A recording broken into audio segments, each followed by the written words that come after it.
इथं आपल्या सॉफ्टी अशा इडल्या तयार झालेल्या आहेत।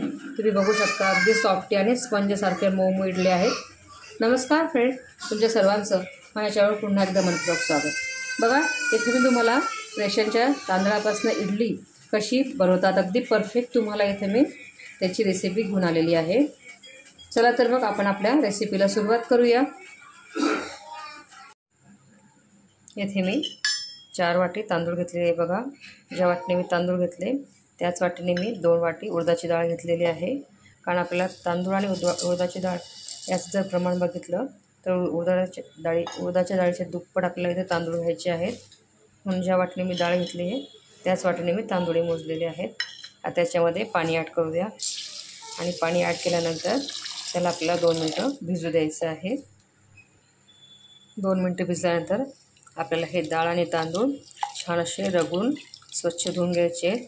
कारण रेशनचे तांदूळ जर बघितले तर त्याला थोडासा काळपटपणा असतो, तो काळपटपणा आणि स्टार्च पूर्णपणे निघून जायला पाहिजे। याच्याकरता आपल्याला हे 3 ते 4 पाण्यामध्ये स्वच्छ धुवून घ्यावे लागतील। बघा, इथं मी डाळ आणि तांदूळ सोबतच भिजवलेले आहेत। तुम्हाला जर लागलं तर तुम्ही वेगवेगळे भिजवू शकतात, पण सोबत भिजवले तरी चालतं। अशा प्रकारे आपण हे छान चोळून 2 ते 3 पाण्यामध्ये स्वच्छ धुवून घेऊया।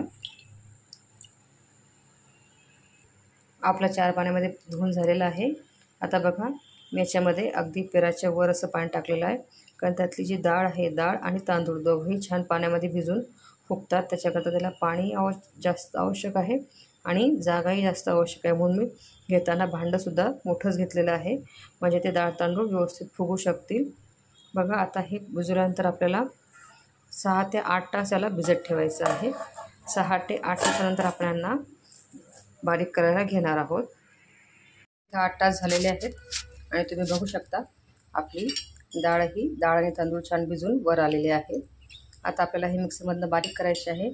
त्याच्या आधी मी इथे 1 वाटी जाड पोहे घेतलेले आहेत। आता या पोह्यामध्ये आपण पाणी टाकून घेऊया आणि एकदा याला धुवून स्वच्छ धुवून त्यांना परत भिजवायला ठेवून देऊया। आता पोहे भिजत आहे तोपर्यंत आपण हे डाळ आणि तांदूळ मिक्सरच्या भांड्यामध्ये बारीक करून घेऊया। बारीक करताना बघा, आपलं हे जे पाणी आहे हे पाणी आपल्याला फेकायचं नाही आहे। याच पाण्याने आपल्याला हे थोडं पाणी ॲड करून बारीक करायचं आहे। बारीक करताना त्याला खूप बारीक नाही करायचं आहे, थोडंसं रवाळ आपण याला बारीक करून घेऊया। आता बारीक केलेलं रवण आपण एका मोठ्या आणि चवळ्या भांड्यामध्ये काढून घेऊया। कारण बघा, फर्मेंटेशन झाल्यानंतर ते परत पीठ फुगून वर येतं, त्याच्यामुळे आपल्याला घेताना मोठं आणि छान चवळं भांडंच घ्यावं लागेल। आता हे आपले पोहे छान भिजलेले आहेत। आता हे रवण बारीक करताना हे पोहे आपण याच्यामध्ये ॲड करून बारीक करून घेऊया। इथं आपलं पूर्ण बॅटर तयार झालेलं आहे। तुम्ही बघू शकता अशा प्रकारची कन्सिस्टन्सी आपल्याला ठेवायची आहे। आता आपल्याला हे बॅटर 8 ते 12 तास भिजवून ठेवायचं आहे। तुम्ही रात्री करून सकाळीही याच्या इडल्या बनवू शकता, म्हणजे ते छान भिजलं जाईल। आता हे झाकून ठेवूया। 8 ते 10 तास झालेले आहे। आपण इथं आपलं बॅटर बघू शकता। बघा किती फुगून वर आलेलं आहे। तुम्ही बघू शकता छान असं फर्मेंटेशन याच्यामध्ये झालेलं आहे। आता याच्यामध्ये आपण प्रमाणामध्ये मीठ ॲड करूया आणि याला व्यवस्थित मिक्स करून घेऊया। हे बघा, रवण आता छान व्यवस्थित आपण फेटून घेतलेलं आहे। आता आपण हे रवण इडली पात्रामध्ये भरूया। इडली पात्राला मी इथं तेल लावून घेतलेलं आहे। आता प्रत्येक इडली पात्रामध्ये आपण थोडं ॲड करून घेऊया।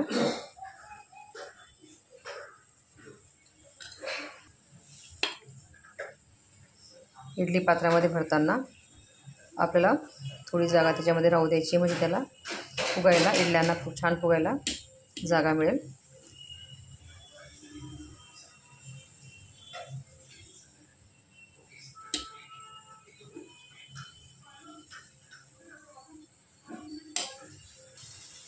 आता हे इडली पात्रामध्ये आपण व्यवस्थित लावून घेऊया आणि आपल्याला 10 मिनटं या इडल्या छान वाफवून घ्यायच्या आहेत। 10 मिनटं झालेले, आपण बघूया आपल्या इडल्या झाल्यात का।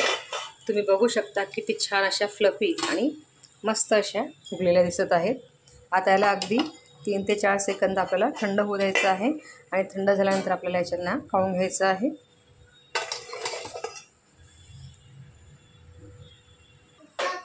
बघा, थोड्या आपल्या इडल्या थंड झालेल्या आहेत, त्याला पूर्णही थंड होऊ द्यायच्या नाही आहेत.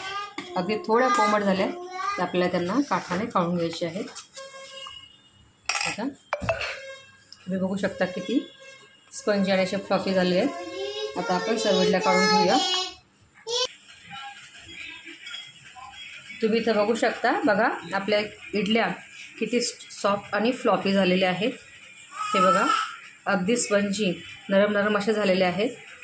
बघा तुम्ही जर माझ्या ट्रिकने इडल्या बनवल्या तर इडल्या अशा सॉफ्ट आणि फ्लॉपी आणि टेस्टी अशा होतील. बघा तुम्हाला जर माझा व्हिडिओ आवडला असेल तर प्लीज व्हिडिओला लाईक आणि शेअर करायला विसरू नका. आणि तुम्ही जर माझ्या चॅनलवर असाल तर प्लीज चॅनल सबस्क्राईब करा. चॅनलवर नवीन असाल तर प्लीज चॅनलला सबस्क्राईब करा आणि सर्वांना हा व्हिडिओ शेअर करा.